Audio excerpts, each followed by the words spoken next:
Hi, welcome to my channel. இன்றைக்கி பிச்சு போட்ட சிக்கன் எப்படி செய்கிறதுன்னு பார்க்கலாம். நான் 2 லெக் பீஸை ஃப்ரை பண்ணி எடுத்திருக்கேன். நீங்கள் சிக்கனை பாயில் பண்ணி கூட எடுத்துக்கலாம். இப்போ ஃப்ரை பண்ண அந்த 2 லெக் பீஸில் உள்ள ஃப்ளஷெல்லாம் நான் ரிமூவ் பண்ணி வச்சுருக்கேன். இப்போ ஒரு பேனில் 2 டேபிள் ஸ்பூன் ஆயிலில் கொஞ்சம் கருவேப்பிலை, ஒரு பெரிய வெங்காயம் சாப் பண்ணி ஆட் பண்ணியிருக்கேன். ஒரு க்ரீன் சில்லி, ஒரு வரமிளகாய் ஆட் பண்ணி நல்லா கோல்டன் ப்ரௌன் கலர் வர்றது வரை நல்லா வதக்கிக்கோங்க. ஒரு table spoon ginger garlic paste add பண்ணி அதை ரா ஸ்மெல் போகிறது வரை நல்லா வதக்கி விட்டுக்கோங்க. ஒரு தக்காளி ஆட் பண்ணியிருக்கேன்.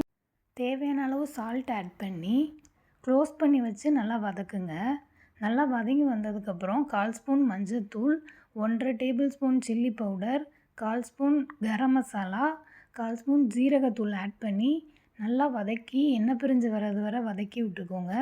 நம்ம பிச்சு வச்சுருக்கிற அந்த சிக்கனை இப்போ ஆட் பண்ணிக்கலாம்.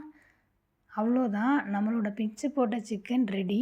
சர்வ் பண்ணும்போது கொஞ்சம் மேலே ஆனியன் கொத்தமல்லி இலை போட்டு சர்வ் பண்ணுங்கள். ரொம்ப நல்லாயிருக்கும். நீங்களும் ட்ரை பண்ணி பார்த்துட்டு எப்படி வந்துச்சுன்னு சொல்லுங்கள். இந்த சேனலை மறக்காமல் சப்ஸ்கிரைப் பண்ணிக்கோங்க. தேங்க்ஸ் ஃபார் வாட்சிங்.